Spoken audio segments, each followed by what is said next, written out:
Hello student, आज आम इतिहास बहीर द्वितीय पाठ शिक्षार विकास विषय जानिबा। मानव संबल देशर सबुठारु मूल्यवान संपद अटे। मानव संबल को विकसित करिया पई शिक्षा और प्रशिक्षण एकांत जरूरी। स्वाधीनता परवर्ती ओडिशा सरकार एही कथा उपलब्ध करी एहार विकास पई विहित पदक्षेप ग्रहण करथिले। प्रथमे आमे प्राथमिक और माध्यमिक शिक्षा विषय जानिबा। स्वाधीनता पर प्राथमिक शिक्षा क्षेत्र में मौलिक शिक्षा पद्धति उपर गुरुत्व दिया। यह मौलिक शिक्षा पद्धति थिला महात्मा गांधीजी स्वप्न। यह द्वारा शिशु को कर्माभिमुखी शिक्षा प्रदान करी स्वावलंबी होबार व्यवस्था करा जाउथिला। 1947-48 शिक्षा वर्ष में राज्य सरकार मौलिक शिक्षा व्यवस्था कार्यकारी करिया पई 2टी शिक्षक प्रशिक्षण विद्यालय खोलिले। यही शिक्षक प्रशिक्षण विद्यालय 2टी अनुगुल और रसुलकोंडा भंजनगर ठारे खोला जाइथिला। सरकार प्राथमिक पाठ्यकोशटारे व्यापक परिवर्तन करी याको क्रमान्वयी शिक्षार परिणत करथिले। 1950 मसीहा बेलकू आउ 60टी मौलिक शिक्षा विद्यालय और आउ 2टी प्रशिक्षण विद्यालय खोलिबार व्यवस्था करागला। 1950 मसीह ओडिशा रे प्राथमिक विद्यालय संख्या थिला 10,165 एवं छात्र छात्री संख्या थिला 4,41,966। परवर्ती समय रे प्राथमिक शिक्षा व्यवस्था परिमार्जित हैला और प्राथमिक विद्यालय संख्या मध्य वृद्धि होइतिला। षष्ठ श्रेणी ठारू एकादश श्रेणी पर्यंत शिक्षा को माध्यमिक शिक्षा कहगला। षष्ठ और सप्तम श्रेणी को मध्य इंग्राजी विद्यालय अंतर्भुक्त करा जाइतिला और अष्टम ठारू एकादश पर्यंत 4 वर्ष शिक्षा को उच्च माध्यमिक बा हाईस्कूल शिक्षा भाव में ग्रहण करा जाइतिला। 1950 बेलकू ओडिशा रे मध्य इंग्राजी विद्यालय संख्या थिला 498। एथिरे 46,217 जन छात्र छात्री अध्ययन करथिले। से समय राज्य रे हाईस्कूल गुडिकर संख्या थिला 153 और एगुडिकर 43,893 जन छात्र छात्री पाठ पढ़ुथिले। परवर्ती समय रे एही विद्यालय गुडिकर संख्या उभय सरकारी और बेसरकारी उद्यम रे वृद्धि प्राप्त हैला। 20 शताब्दीर शेष 2 दशक इंग्राजी माध्यम विद्यालय संख्या आशातीत भाव में वृद्धि प्राप्त होइतिला। ओडिशा हाईस्कूल सर्टिफिकेट परीक्षा परिचालन पाई ओडिशा सेकेंडरी एजुकेशन एक्ट 1953 बल ओडिशा माध्यमिक शिक्षा परिषद गठित हैला। इंग्राजी माध्यम विद्यालय परीक्षा परिचालन भार केंद्रीय माध्यमिक शिक्षा बोर्ड और भारतीय माध्यमिक शिक्षा परिषद हाथ में रहितिला। प्राथमिक शिक्षा को सार्वजनीन करने को अधिकरू अधिक पिलांक नाम लेखा उपर गुरुत्व दिया। 14 वर्ष बयस पर्यंत शिशु और किशोर माने जेपरी विद्यालय छाड़ी न जीवे सेतिपाई विहित व्यवस्था ग्रहण करा जाइतिला। शिक्षार गुणवत्ता वृद्धि पाई उद्यम करा जाइतिला। शिशु मानक विद्यालय प्रति आकृष्ट करने 1995 मसीहा ठारू सरकार विद्यालय रे मध्याह्न भोजन व्यवस्था करथिले। केंद्र सरकार सहायता रे जिला प्राथमिक शिक्षा योजना बा डीपीईपी 1996 मसीहा ठारू ओडिशा रे कार्यकारी हैला। एही योजनार मूल लक्ष्य हैला समस्त शिशुंक पाखरे प्राथमिक शिक्षा सुविधा को पहुंचाइबा। प्राथमिक पाठपढ़ा छाड़ी चली जाउथिबा विद्यार्थी संख्या 10% को कमाइबा और प्राथमिक विद्यालय पढ़ुथिबा छात्र मानक विद्याहरण कोति को 25% बढ़ाइबा एवं कन्या शिशु और अवहेलित सामाजिक गोष्ठीर शिशु को शिक्षा प्रति आकर्षित करिबा प्राथमिक शिक्षा को लोकप्रिय करिया पई सरकार अन्य अनेक पदक्षेप ग्रहण करिसंती। सर्वशिक्षा अभियान योजना माध्यम समग्र ओडिशा रे नूतन विद्यालय मान खोला जाइछि। पिला माननकु मागणा रे पाठ्यपुस्तक जोगाई देवार व्यवस्था करा जाइछि। माध्यमिक शिक्षा पाई मध्य अनेक कार्यक्रम हाथ को निया जाइछि। राज्य में 6,000 रु अधिक सरकारी बा अनुदान प्राप्त माध्यमिक विद्यालय रही अछि। ବିଦ୍ୟାଳୟମାନଙ୍କରେ କମ୍ପ୍ୟୁଟର ଶିକ୍ଷା ପାଇଁ ବ୍ୟାପକ ବ୍ୟବସ୍ଥା କରାଯାଇଛି। 2009-10 ଶିକ୍ଷାବର୍ଷ ଠାରୁ କେନ୍ଦ୍ର ସରକାର ରାଷ୍ଟ୍ରୀୟ ମାଧ୍ୟମିକ ଶିକ୍ଷା ଅଭିଯାନ ନାମକ ଏକ ବହୁମୁଖୀ ଶିକ୍ଷା ଯୋଜନାର ଶୁଭାରମ୍ଭ କରିଛନ୍ତି। ଉତ୍ତମ ଗୁଣବତ୍ତା ଭିତ୍ତିକ ଶିକ୍ଷାଦାନ ଏହି ଅଭିଯାନର ମୂଳ ଲକ୍ଷ୍ୟ। 14ରୁ 18 ବର୍ଷର ପିଲାମାନେ ଯେପରି ସୁଲଭ ଓ ସୁଶିକ୍ଷା ଲାଭ କରିପାରିବେ, ତାହା ଏହି ଅଭିଯାନର ଲକ୍ଷ୍ୟ। ବାଳିକାମାନଙ୍କୁ ମାଧ୍ୟମିକ ଶିକ୍ଷା ପ୍ରତି ଆକର୍ଷିତ କରିବା ପାଇଁ କେନ୍ଦ୍ର ସରକାର ଓ ରାଜ୍ୟ ସରକାର ଅନେକ ପଦକ୍ଷେପ ଗ୍ରହଣ କରିଛନ୍ତି। ଶିକ୍ଷା ଦୃଷ୍ଟିରୁ ଅନଗ୍ରସର ଗୋଷ୍ଠୀ ଉନ୍ନୟନ ବ୍ଲକ ମାନଙ୍କରେ ଝିଅମାନଙ୍କ ପାଇଁ ଛାତ୍ରୀ ନିବାସ ନିର୍ମିତ ହୋଇଛି। ଛାତ୍ରୀମାନଙ୍କୁ ଜାତୀୟ ପ୍ରୋତ୍ସାହନ ଯୋଜନା ମାଧ୍ୟମରେ ବିଦ୍ୟାଳୟ ଶିକ୍ଷା ପ୍ରତି ଆକୃଷ୍ଟ କରାଯାଇଛି। ଶିକ୍ଷା ଦୃଷ୍ଟିରୁ ଅନଗ୍ରସର ବ୍ଲକଗୁଡ଼ିକରେ ସରକାର ମଡେଲ ସ୍କୁଲ ପ୍ରତିଷ୍ଠା କରିଛନ୍ତି। ସୂଚନା ଓ ପ୍ରଯୁକ୍ତି ବିଦ୍ୟା ଓ ବିଜ୍ଞାନ ପ୍ରତି ଶିକ୍ଷା ପ୍ରତି ଆଗ୍ରହ ସୃଷ୍ଟି ପାଇଁ କେନ୍ଦ୍ର ସରକାର ପ୍ରୋତ୍ସାହନ ପ୍ରଦାନ କରୁଛନ୍ତି। ମାଦ୍ରାସା ଶିକ୍ଷାକୁ ଆଧୁନିକୀକରଣ କରାଯାଇଛି। ସଂସ୍କୃତ ଶିକ୍ଷାକୁ ମଧ୍ୟ ପ୍ରୋତ୍ସାହିତ କରାଯାଉଛି।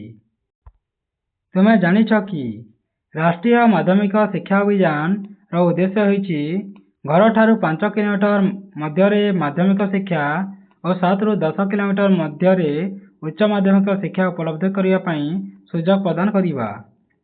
ଆଗାମୀ 5 ବର୍ଷ ମଧ୍ୟରେ ମୋଟାମୋଟି ନାମଲେଖା ଅନୁପାତକୁ 75% ବୃଦ୍ଧି କରିବା ଓ 2017 ସୁଦ୍ଧା ସମସ୍ତଙ୍କୁ ମାଧ୍ୟମିକ ଶିକ୍ଷା ଉପଲବ୍ଧ କରାଇବା।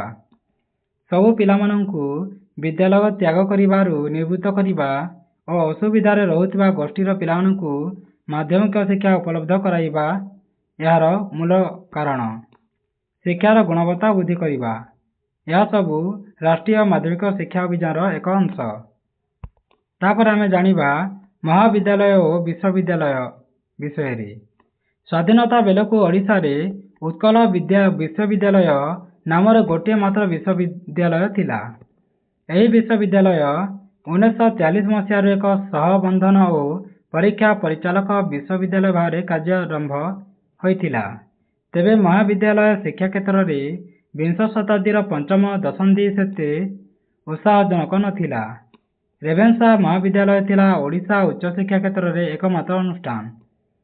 ବାଲେଶ୍ୱର, ପୁରୀ ଓ ସମ୍ବଲପୁରରେ 3ଟି କନିଷ୍ଠ ମହାବିଦ୍ୟାଳୟ ଥିଲା। 1947ରେ ସରକାର ସେଗୁଡ଼ିକୁ ଡିଗ୍ରୀ ଶ୍ରେଣୀ ସଂଯୁକ୍ତ କରିଥିଲେ। 1947 ମସିହାରେ କୋରାପୁଟଠାରେ ଏକ ଇଣ୍ଟରମିଡିଏଟ୍ ମହାବିଦ୍ୟାଳୟ ପ୍ରତିଷ୍ଠା କରାଗଲା ଏବଂ ସେହି ବର୍ଷ ପାରଳାଖେମୁଣ୍ଡି ମହାବିଦ୍ୟାଳୟର ସରକାର ହାତକୁ ନେଲେ। 1950 ମସିହା ଆଗରୁ ରେଭେନ୍ସା ମହାବିଦ୍ୟାଳୟରେ ଡିଗ୍ରୀ ସ୍ତରରେ ବିଜ୍ଞାନ ଶିକ୍ଷା, ଇଂରାଜୀ, ଓଡ଼ିଆ, ଅର୍ଥନୀତି, ଗଣିତ ଓ ରସାୟନ ବିଜ୍ଞାନରେ ସ୍ନାତକୋତ୍ତର ଶିକ୍ଷାର ବ୍ୟବସ୍ଥା ହୋଇସାରିଥିଲା। ଅନ୍ୟ 6ଟି ସରକାରୀ ମହାବିଦ୍ୟାଳୟରେ ଇଣ୍ଟରମିଡିଏଟ୍ ସ୍ତରରେ ବିଜ୍ଞାନ ଶ୍ରେଣୀ ମଧ୍ୟ ଖୋଲାଯାଇଥିଲା। 1950 ବେଳକୁ ଓଡ଼ିଶାରେ ସର୍ବମୋଟ ମହାବିଦ୍ୟାଳୟ ସଂଖ୍ୟା ଥିଲା 14 ଏବଂ ଏଗୁଡ଼ିକରେ 5698 ଜଣ ଛାତ୍ରଛାତ୍ରୀ ଅଧ୍ୟୟନ କରୁଥିଲେ। ପରବର୍ତ୍ତୀ କାଳରେ ଉଭୟ ସରକାରୀ ଓ ବେସରକାରୀ ଉଦ୍ୟୋଗରେ ମହାବିଦ୍ୟାଳୟଗୁଡ଼ିକର ସଂଖ୍ୟା ବଢ଼ି ଚାଲିଥିଲା। 1976 ମସିହାରେ ପ୍ରତିଷ୍ଠିତ ହେଲା ସମ୍ବଲପୁର ଓ ବ୍ରହ୍ମପୁର ବିଶ୍ୱବିଦ୍ୟାଳୟ। 1981 ମସିହାରେ ପୁରୀଠାରେ ପ୍ରତିଷ୍ଠା କରାଗଲା ଶ୍ରୀ ଜଗନ୍ନାଥ ସଂସ୍କୃତ ବିଶ୍ୱବିଦ୍ୟାଳୟ। 1999ରେ ଉତ୍ତର ବାଲେଶ୍ୱରଠାରେ ଫକୀରମୋହନ ବିଶ୍ୱବିଦ୍ୟାଳୟ ଓ ବାରିପଦାଠାରେ ଉତ୍ତର ଓଡ଼ିଶା ବିଶ୍ୱବିଦ୍ୟାଳୟ ପ୍ରତିଷ୍ଠା ହେଲା। କଟକର ରେଭେନ୍ସା ମହାବିଦ୍ୟାଳୟ ଏକକ ବିଶ୍ୱବିଦ୍ୟାଳୟରେ ରୂପାନ୍ତରିତ ହେଲା। କୋରାପୁଟରେ ଏକ କେନ୍ଦ୍ରୀୟ ବିଶ୍ୱବିଦ୍ୟାଳୟ ପ୍ରତିଷ୍ଠା ହୋଇଥିଲା। ସମ୍ବଲପୁରରେ ଗଙ୍ଗାଧର ମହାବିଦ୍ୟାଳୟ ଏବଂ ବଲାଙ୍ଗୀରର ରାଜେନ୍ଦ୍ର ମହାବିଦ୍ୟାଳୟକୁ ବିଶ୍ୱବିଦ୍ୟାଳୟ ମାନ୍ୟତା ଦିଆଗଲା। ନାରୀ ଶିକ୍ଷାର ବିକାଶ ପାଇଁ ଭୁବନେଶ୍ୱରଠାରେ ରମାଦେବୀ ମହିଳା ବିଶ୍ୱବିଦ୍ୟାଳୟ ପ୍ରତିଷ୍ଠା ହୋଇଥିଲା। ଶିକ୍ଷକ ପ୍ରଶିକ୍ଷଣ ପାଇଁ କଟକ ପ୍ରଶିକ୍ଷଣ ମହାବିଦ୍ୟାଳୟ କାର୍ଯ୍ୟରତ ଥିଲା। ଏହା ମାଧ୍ୟମିକ ବିଦ୍ୟାଳୟର ଶିକ୍ଷକ ଓ ଶିକ୍ଷା ପରିଦର୍ଶକଙ୍କ ପାଇଁ ପ୍ରଶିକ୍ଷଣ ପ୍ରଦାନ କରୁଥିଲେ। ପରବର୍ତ୍ତୀ ସମୟରେ ଏହି କଲେଜକୁ ରାଧାନାଥ ପ୍ରଶିକ୍ଷଣ ମହାବିଦ୍ୟାଳୟ ନାମରେ ନାମିତ କରାଗଲା। 1950 ମସିହାରେ ଏହି ଶିକ୍ଷକ ପ୍ରଶିକ୍ଷଣ ପ୍ରକ୍ରିୟାକୁ ପ୍ରସାରିତ କରାଗଲା। ଅନୁଗୁଳ, ସମ୍ବଲପୁର, ବ୍ରହ୍ମପୁରଠାରେ ପ୍ରଶିକ୍ଷଣ ମହାବିଦ୍ୟାଳୟମାନ ପ୍ରତିଷ୍ଠା କରାଗଲା।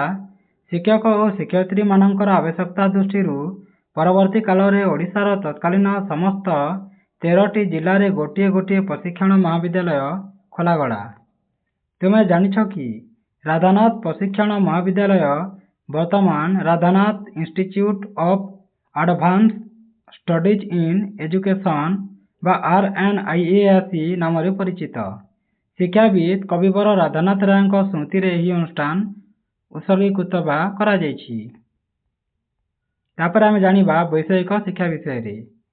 1950 ମସିହା ପର୍ଯ୍ୟନ୍ତ ଓଡ଼ିଶାରେ ବୈଷୟିକ ଶିକ୍ଷା ବ୍ୟବସ୍ଥା ଅତି ଦୟନୀୟ ଅବସ୍ଥାରେ ଥିଲା। କେବଳ କଟକଠାରେ ଗୋଟିଏ ଯାନ୍ତ୍ରିକ ବିଦ୍ୟାଳୟ ଥିଲା। ତେବେ 1949-50 ବର୍ଷରେ ଓଡ଼ିଶାରେ କେତୋଟି ଶିଳ୍ପ ତାଲିମ କେନ୍ଦ୍ର ଥିଲା।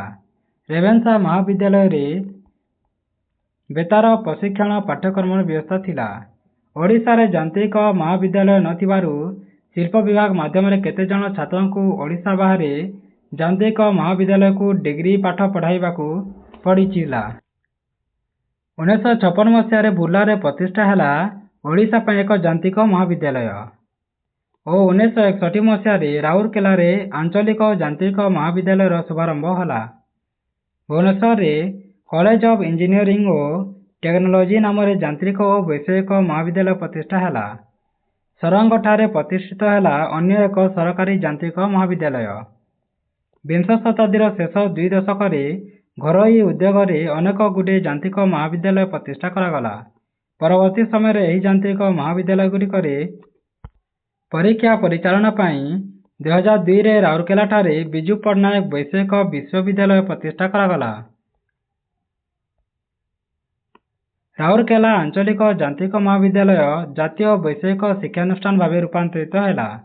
ବୁର୍ଲାଠାରେ ମଧ୍ୟ ବୀର ସୁରେନ୍ଦ୍ର ସାଏ ଯାନ୍ତ୍ରିକ ମହାବିଦ୍ୟାଳୟ ରହିଅଛି।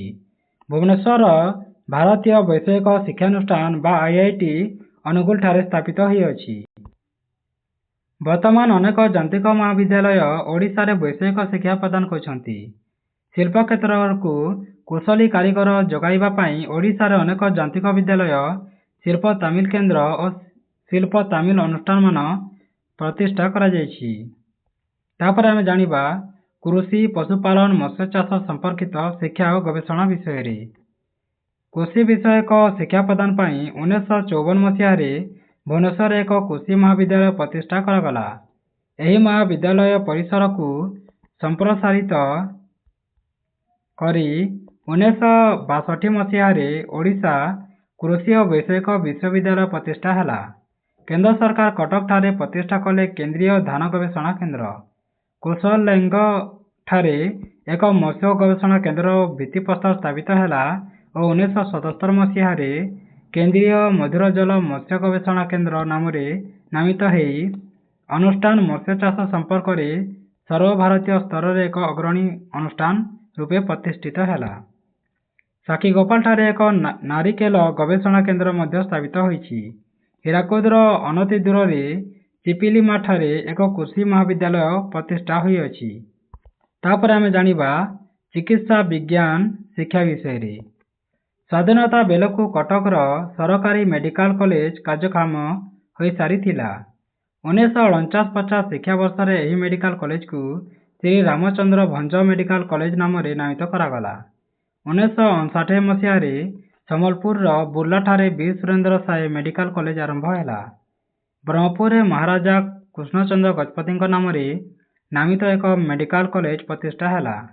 ବିଂଶ ଶତାବ୍ଦୀର ଶେଷ ପର୍ଯ୍ୟନ୍ତ ଓଡ଼ିଶାରେ ଆୟୁର୍ବିଜ୍ଞାନ ଶିକ୍ଷା କ୍ଷେତ୍ରର ଏହି 3ଟି ଅନୁଷ୍ଠାନ ଥିଲା ମୁଖ୍ୟ ଶିକ୍ଷା କେନ୍ଦ୍ର। ଏହି ମେଡିକାଲ କଲେଜମାନଙ୍କ ସହିତ ସଂଯୁକ୍ତ ହୋଇ ରହିଛି ସେବିକା ପ୍ରଶିକ୍ଷଣ କେନ୍ଦ୍ର, ଫାର୍ମାସୀ କଲେଜ ଓ ହସ୍ପିଟାଲ ପାଇଁ ବୈଷୟିକ ସହାୟକ ତାଲିମ କେନ୍ଦ୍ର ରହିଅଛି। ଏକବିଂଶ ଶତାବ୍ଦୀର ପ୍ରଥମ ଦଶକରେ ଘରୋଇ ଉଦ୍ୟମରେ ଓଡ଼ିଶାରେ ଆଉ 3ଟି ମେଡିକାଲ କଲେଜ ପ୍ରତିଷ୍ଠା କରାଯାଇଛି।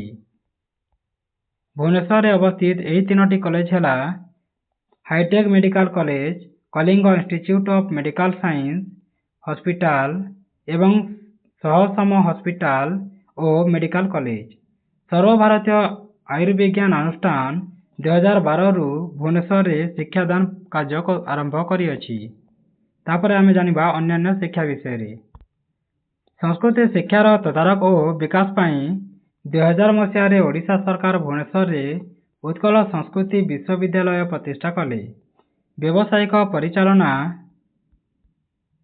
ଶିକ୍ଷା ପାଇଁ ପ୍ରଥମେ ଭୁବନେଶ୍ୱରରେ ସ୍ୱତନ୍ତ୍ର ଭାବରେ ପ୍ରତିଷ୍ଠା କରାଯାଇଥିଲା ଜାଭିୟର ଇନଷ୍ଟିଚ୍ୟୁଟ୍ ଅଫ୍ ମ୍ୟାନେଜମେଣ୍ଟ। ପରବର୍ତ୍ତୀ ସମୟରେ ଭୁବନେଶ୍ୱର ଓ ଓଡ଼ିଶାର ଅନ୍ୟାନ୍ୟ ସହରରେ ଅନେକ ବ୍ୟବସାୟିକ ଶିକ୍ଷା ପ୍ରତିଷ୍ଠାନ ପ୍ରତିଷ୍ଠା ହେଲା। ସେମାନେ ଛାତ୍ରଛାତ୍ରୀମାନଙ୍କୁ MBA ଶିକ୍ଷା ପ୍ରଦାନ କରୁଛନ୍ତି। ସୂଚନା ଓ ପ୍ରଯୁକ୍ତି ବିଦ୍ୟାର ଚାହିଦାକୁ ଆଖିରେ ରଖି ଓଡ଼ିଶାରେ କେତେକ କମ୍ପ୍ୟୁଟର ବିଜ୍ଞାନ ଭିତ୍ତିକ ଶିକ୍ଷା ଅନୁଷ୍ଠାନ ଖୋଲିଛନ୍ତି। ଭୁବନେଶ୍ୱର ସ୍ଥିତ ଭାରତୀୟ ସୂଚନା ପ୍ରଯୁକ୍ତି ବିଦ୍ୟା ଅନୁଷ୍ଠାନ ଏ କ୍ଷେତ୍ରରେ ଏକ ଅଗ୍ରଣୀ ଅନୁଷ୍ଠାନ ଅଟେ। ବିଜ୍ଞାନ ଶିକ୍ଷା ଓ ଗବେଷଣା ପାଇଁ ଭୁବନେଶ୍ୱରରେ ଖୋଲାଯାଇଛି ଜାତୀୟ ବିଜ୍ଞାନ ଶିକ୍ଷା ଓ ଗବେଷଣା ପ୍ରତିଷ୍ଠାନ। ଭୁବନେଶ୍ୱରରେ ପ୍ରତିଷ୍ଠିତ ଭାରତୀୟ ବୈଷୟିକ ଶିକ୍ଷା ଅନୁଷ୍ଠାନ, କଟକଠାରେ ଜାତୀୟ ଆଇନ ବିଶ୍ୱବିଦ୍ୟାଳୟ ଓ ଢେଙ୍କାନାଳରେ ଭାରତୀୟ ଗଣ ଯୋଗାଯୋଗ ପ୍ରଭୃତି କେନ୍ଦ୍ରୀୟ ଅନୁଷ୍ଠାନ ଓଡ଼ିଶାର ଶିକ୍ଷା ବ୍ୟବସ୍ଥାକୁ ଅଧିକ ସୁଦୃଢ଼ କରିଅଛି। ଏତଦ୍‌ବ୍ୟତୀତ ଖଣିଜ ଓ ଧାତବ ପଦାର୍ଥ ଗବେଷଣା କେନ୍ଦ୍ର କ୍ଷେତ୍ରରେ ଭୁବନେଶ୍ୱରରେ ଆଞ୍ଚଳିକ ଗବେଷଣା ପରୀକ୍ଷାଗାର ଓ ଶିକ୍ଷା ଗବେଷଣା କ୍ଷେତ୍ରରେ ଭୁବନେଶ୍ୱରରେ ଆଞ୍ଚଳିକ ଶିକ୍ଷା ପ୍ରତିଷ୍ଠାନ ପ୍ରଶଂସନୀୟ ଭାବରେ କାର୍ଯ୍ୟ କରୁଛନ୍ତି।